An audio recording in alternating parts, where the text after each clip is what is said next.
Well, welcome everyone. I'm Kristine Fisher, your host of this edition of Cape Ann ARTWaves, coming to you by way of historic Gloucester, Massachusetts on Cape Ann, what we affectionately call the other Cape. This week I have the pleasure to introduce and interview creative director designer Lesley Davison.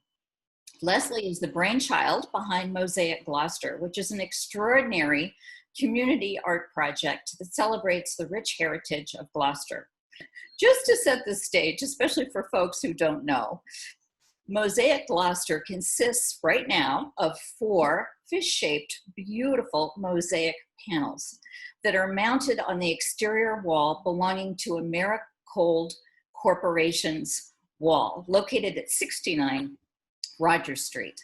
As I mentioned, there are 4 panels that are installed now with 2 more to go, which Lesley is working on currently. The first was mounted last May 2019.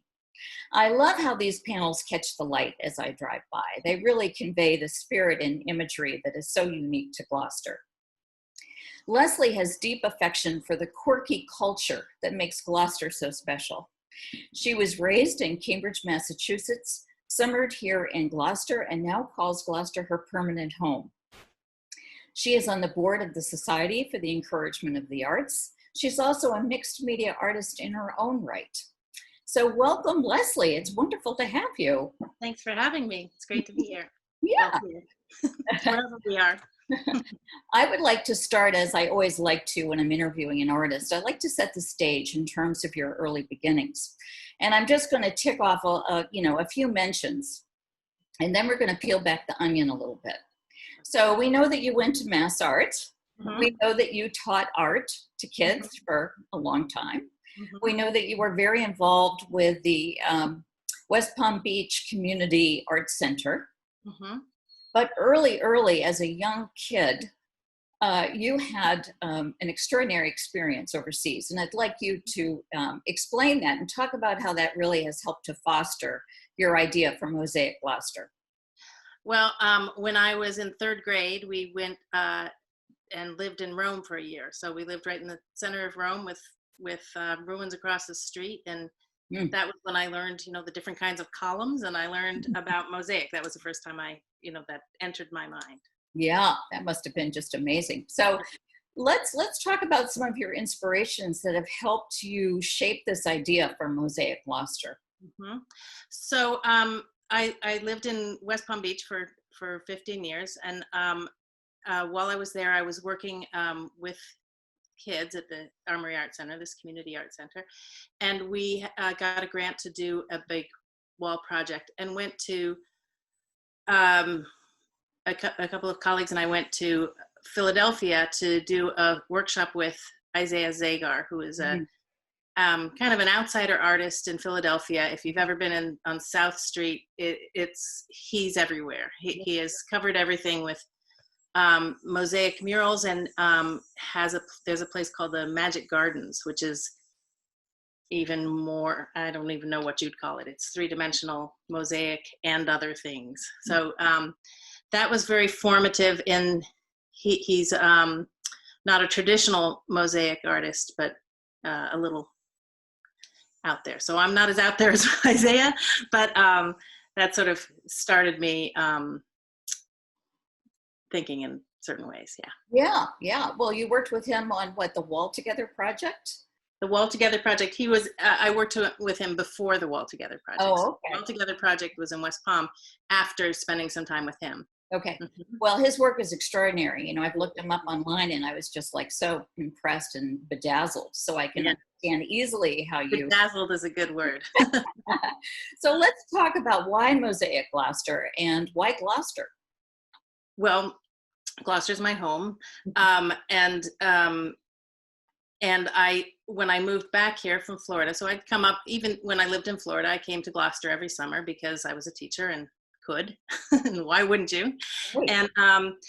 And I felt like when I moved back here, I'd done this big, huge project in West Palm Beach, which, was fine, but it's not Gloucester. And I felt like I wanted to, Gloucester's changing, always changing, but particularly in the last while. And I wanted to capture some things about Gloucester and sort of give back to the community in that way. So that was why Gloucester and why this project. So originally, when I first conceived of it, I was imagining it being a more three-dimensional thing, which has its own logistical problems. But I was still developing the idea, and I was at the Sea to Supper dinner put on by the Fishermen's Wives, and was talking to someone about the idea, and they said, "Oh, you're an artist without a wall. Come over here and meet Martha Wood," who was then working for the ACI, which stands for the, I'm going to blank on it right now. She has a wall without an artist. So she had been talking to Americold about the big empty wall that I actually had driven by all my life and never even sort of registered that it was there. It was just a big blankness. Right. And so that started this next segment of the story.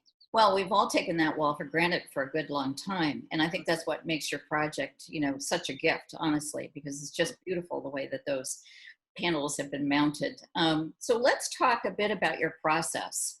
And let's talk a bit about some of the challenges that you had to overcome. You had so many pieces, you know, when I think about it. You needed to drum up donors and partners. You needed to create a strategy for the art making piece and reaching out to the community. You had the financial piece, obviously, you know, which your donors participated in and you had to write grants for. And then you had your marketing communications piece, the structural piece of just mounting it. So take it from there, Lesley. Again, well, one thing about a mosaic is it sort of represents e pluribus unum, right? You got out of many one. There's lots of tiles. And it seemed to me a great way, you know, I could have just painted a mural someplace, which would have been just me painting it. Right. So there's multiple ways. I felt like maybe partly because I was traditionally a summer person here, but I wanted to make sure I had lots of voices in it, not just my voice. I could put whatever I thought Gloucester was. And obviously that probably comes through. But so there were two ways that I wanted to involve other people. One was through making tiles. So I went around to different events. The Fiesta, I was at the Boulevard one time for Fiesta. I was at the Harvest Music Festival and at the high school and at City Hall and lots of different places, Art Haven. And made tiles with people that would be incorporated into the wall. And the other way was through interviews. So finding different people to talk to about what Gloucester meant to them. What's your favorite place on Gloucester? What makes Gloucester different from any other New England seaside town? And so through those conversations and stories, sort of grasped more of what I wanted to put in there. Right. You also did a lot of research, you know, in terms of historical research and readings. And I love how you were so holistic in the way that you went about it. And I'd love for you to talk a little bit more about your design intention in terms of that rich imagery and really what it means to Gloucester. So I did a lot of research, not just with talking to the people, but also, you know, reading Joe Garland and reading Mark Kurlansky and spending some time at the library and at the Cape Ann Museum. So there's a lot of sort of famous historical figures. The first one that I had to put in was Howard Blackburn, of course, because that's just such a crazy story and it's so Gloucester. Right.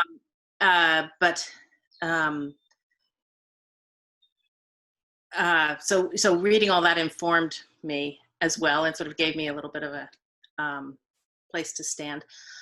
There's also poetry in each of the panels. So I have, the first one is Vincent Ferrini. The second one was Charles Olson, then T.S. Eliot. And then the fourth one is my dad, who was a poet. So I put him in. So trying to get at Gloucester from lots of different angles. I also tried to make sure, or I have been trying to make sure, to include all the different wards, the different parts of Gloucester. So West Gloucester and East Gloucester and Lanesville and Riverdale, and trying to get everybody in there. Right. Well, you even went further because you incorporated some paintings after some very renowned artists who have painted here in Gloucester, which I thought was just, amazing that you did that. You also wove in the theme with each of the panels regarding the Dogtown boulders. Why don't you talk a little bit about that? Because that's pretty. Right. So the Dogtown boulders, again, is one of those quirky Gloucester things that it's an incredible little place that we have here, right? So I love the story of the how the boulders came to be, and so each panel has one Dogtown boulder represented on it. So the first one is Never Try, Never Win, which seemed appropriate for me for the first one because you got to put yourself out there, right? Right.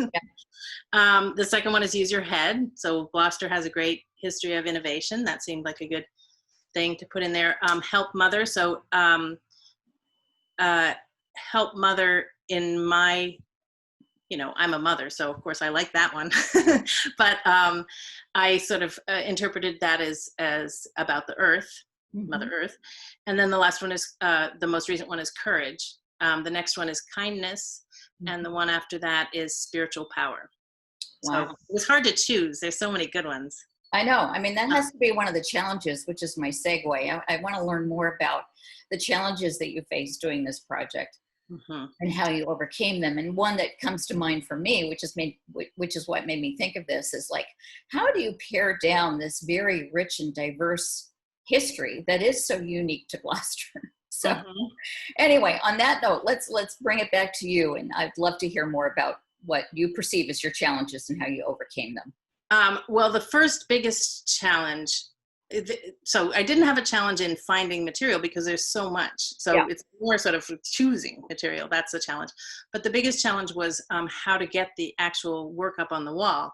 In the previous mosaics, large-scale mosaics I'd done in Florida, I could just do them directly on the wall because they were that kind of wall. And I could prepare them and do different things, but I could do them directly on the wall. Americold is that building is a gigantic freezer, like that you can drive a truck into.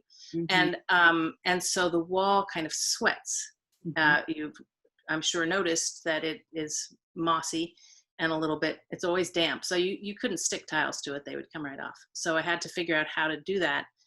And through a long meandering path, I mean, that really held me up for a while. I'm using this, what they call a substrate. The thing that I'm sticking the tiles onto is called Weddy board, and it's a lighter than your usual backer board that you'd use for tiles. So that helped. And then through sort of coordination with Clay Sign Service, which is based in Rockport, they've been the ones that have mounted, with their cherry picker, helped mount the panels on the wall. We developed this process with angle iron, which is like a L-shaped strip of metal. So there's, on the back of each of those, the first thing I do before I start sticking tiles on is attach these angle irons to the board so that later we have something to attach it to the wall with. And that was, it helps, gives it structure, and it also is a solid way to hold it onto the wall. Right. So, and it's working. It's working. Three of them made it through a winter so far, so that's good. So I want to ask you about the financial piece, because I think, I know that you've had rich partnerships with the Society for the Encouragement of the Arts, the Arts. Obviously, you're on the board there.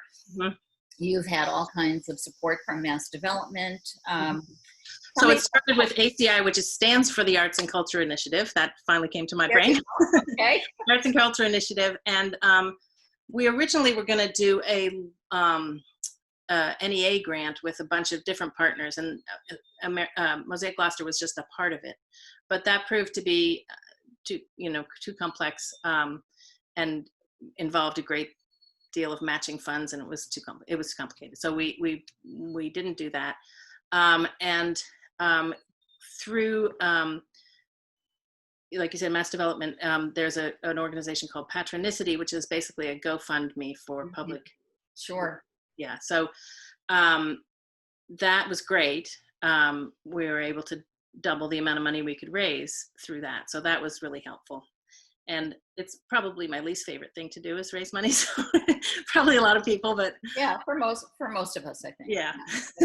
It's hard. So that was You've great. done a brilliant job. I mean, look at where you are. You know, you only started this project, I believe, in 2014 or 15.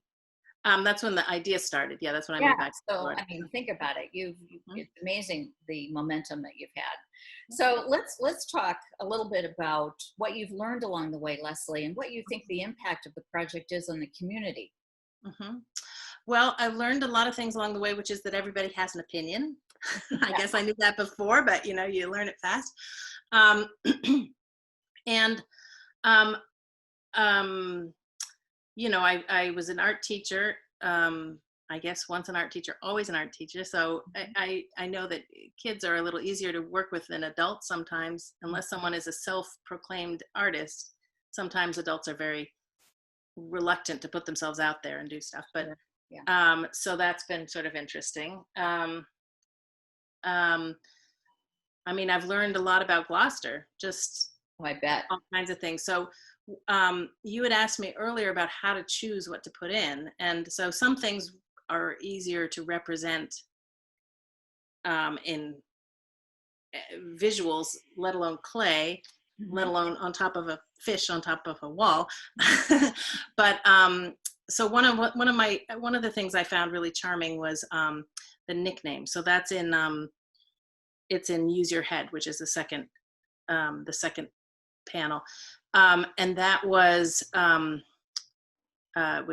Roseanne Cody. Told me a story about how she liked to collect these nicknames because there were so many kids that had the same name. So, for example, there were two Jimmy Parisis, and one of them is Jimmy Mop Parisi because he had a big head of hair, and one's Jimmy Beak Parisi because he had a big nose. And so there were I illustrated maybe 6 or 8 of them, but there were tons of them, and some of them were a little more difficult to figure out a way to represent them so that you could make a picture out of it instead of words. So, you know, like I said, my dad was a poet. He was also an editor. I grew up in a house full of words. And here I am avoiding using words by illustrating these things without words. Yeah, that's very insightful. Was it hard for you to break some of those tiles, some of those mosaics after? Some of them I didn't break at all. You know, so people made, I have a whole cart full of different kinds of textures and stamps and tools and different things that people can use to make textures on the clay tiles. And you know, a lot of times I have them make it in long strips, and then I just break it with a hammer. So sometimes I can't handle breaking it with a hammer because I won't know where the break will go. So I'll clip it or nip it or just use the whole thing if it's a smaller. Yeah. What a labor of love to Gloucester. That's all I have to say. So listen, I want to keep going here. What's next for you? I know you're working on 2 panels that are in process right now. Talk to us about where you are and, you know, what you need. So this 5th panel, I went around and intended to go around more, but got stopped by the virus. But I worked at the high school and had students in the ceramics class make fish tiles. So this next one is trying to get as many people's hands in it as possible. A lot of the other specialty tiles I make myself. But so this, I have a whole ton of fish, and each fish has someone's name on it that, you know, the last name of the person that made it. I'm trying along the way, this is just an aside, to include as many names as possible. It was pointed out to me by one of the people whose names I put up that I'd misspelled their name. So it turned out that I misspelled kookaroo and I misspelled Malloy. There's 2 ways to spell Malloy. So in the corner of the latest fish, you can see me going like, oops, and the correct spelling of their name. So anyway, that's a different story. So this next panel that I'm working on now is trying to be as inclusive as possible and has all these fish that people made. Some people made them and drew pictures during the virus, drew pictures of the fish, and then I made the tile for them because I can't get out having people touch my clay.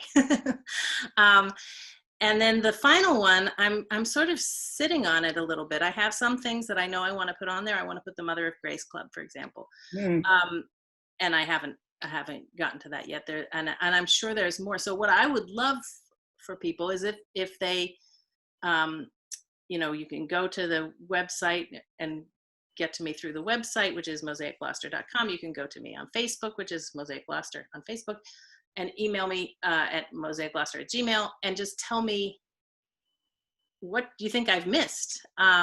Because like I said, it's out of many one. I want to know, you know, Gloucester's, if there's people that I haven't talked to that I should talk to, I would like to talk to them. Or if there's just people that, you know, I have Virginia Lee Burton on this last one. She, you know, I'd love more women. I'd love more people of color, anything, people that I should be talking to. So that's what I would like input. That's great.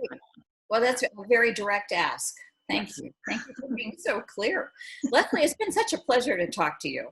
Thank you for having me. It's Thank great. you so much for sharing your story. Thanks for doing this program. It's a great thing.